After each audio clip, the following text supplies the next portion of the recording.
Is steaming a cooking method for you? As you're about to see, it can be a lot more than just a plate of broccoli. Steaming is very flexible, which by that I mean it gives you a lot of different scenarios and it's very adaptable. I can take a small piece of broccoli and steam it in a 2-quart sauce pot. I could take 2 cases of broccoli, put them into perforated full-size hotel pans, put them into a commercial-sized steamer, still have the same thing. I can adapt the cooking technique based on the amount of food that, or the size of the product that I'm doing.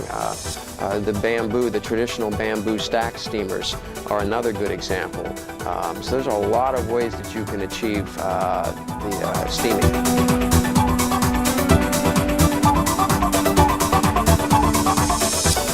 Steaming is classified as a moist cooking method, and steaming occurs at actually a higher temperature than boiling. That's a result of once water is brought to a temperature above boiling, you create steam. It is unique into itself because of the high degree of temperature that it's done at, and the amount of moisture that's involved with this particular cooking process.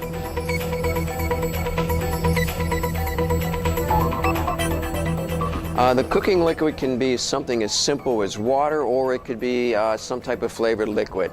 A court bouillon, for example, something that's been flavored with mirepoix, wine or vinegar, herbs. It could be a fish stock or a chicken stock, depending on what you're steaming, but it should be something relevant and complementary to the item that you are steaming.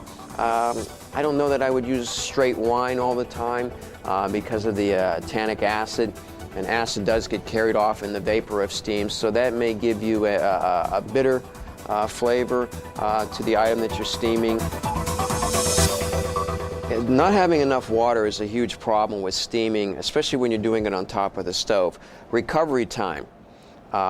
The amount of items that you try to steam in proportion to the amount of steam you're trying to generate in the pan is a problem sometimes. They overload the steaming pan and then don't have enough water in there, or the pan is too small so you don't generate a high enough steaming. You have to be careful if you start running out of water, because then what happens, because of the different iron and chemicals that the minerals that are in water, you'll get a very bitter or undesirable flavor that may start to be imparted into the food. You can scorch food with steaming. When the steamer gets dry, you can scorch it. When you interrupt that steaming process, okay, there's going to be a recovery time, so just adding more water to it sometimes may not solve the problem. You may end up with an off-colored vegetable, for example. I think in my personal experiences, I think steaming has a little higher degree of carryover cooking because of the high temperature that it's done at. So compensating for that a little bit, taking the item out a little sooner, knowing that it's going to retain that heat and have a carryover effect are some of the pitfalls.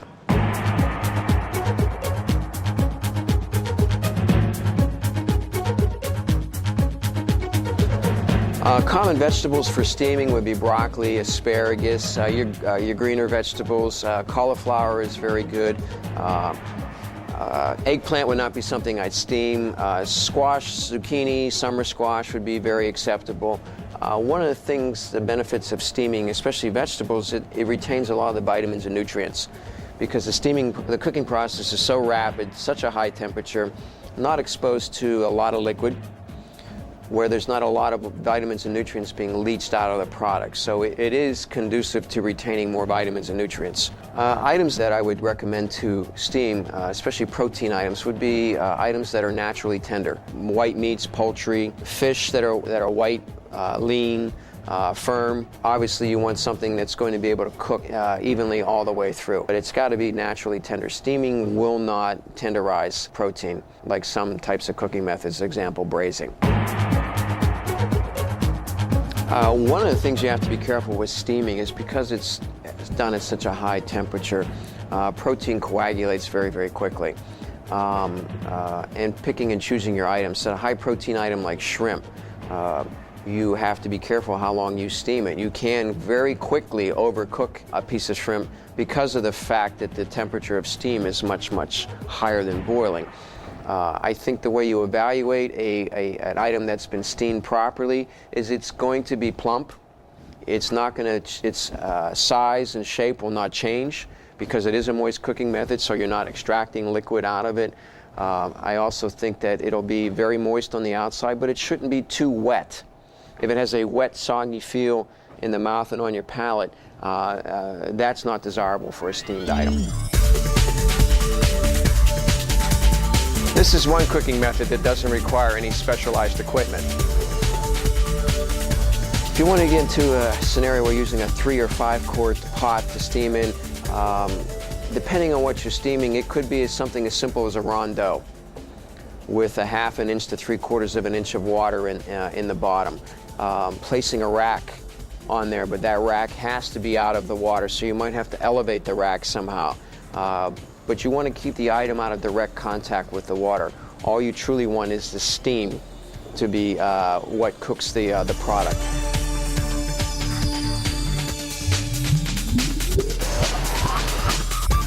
Then finding a tight-fitting lid without any gaps so you can trap that steam in there. The key there is everything has to be tight-fitting. You want as little amount of the steam pressure to be released as possible. It could be the bamboo stackable steamers where you might stack 4 or 5 on top of each other. That would be a scenario that you could use. Hotel pans, a 4-inch deep hotel pan on top of the stove with a rack inside, amount of liquid. Putting a smaller or shallower hotel pan on top of it could be an acceptable way of steaming. I have seen chefs who will cover vegetables that are going to be steamed with a damp towel.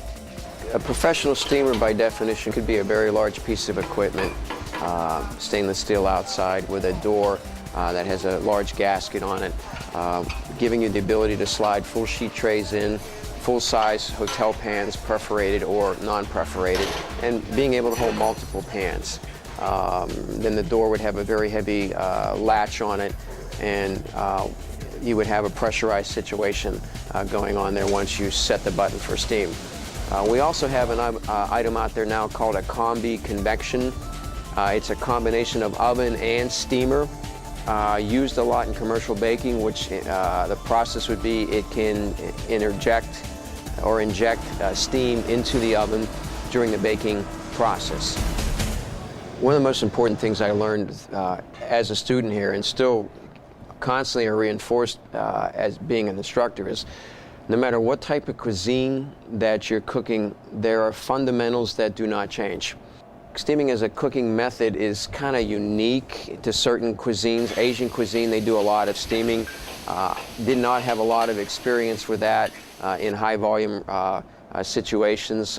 Most of my experience was when you have to make potato salad, 300 pounds of potato salad.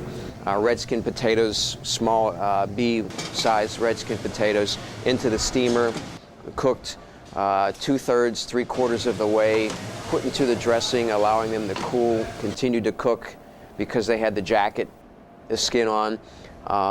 That would be an example. Steaming halibut for 300 people, 400 people. Those are my experiences. Steamed chicken breasts. Making vegetable lasagnas. Individual portions of lasagnas, for example, taking the raw pieces of pasta, cut into circles, layering my vegetables, putting my sauce on there, and then steaming those. Cooking the pasta and everything. That worked very, very well. Those are some of my experiences with steaming.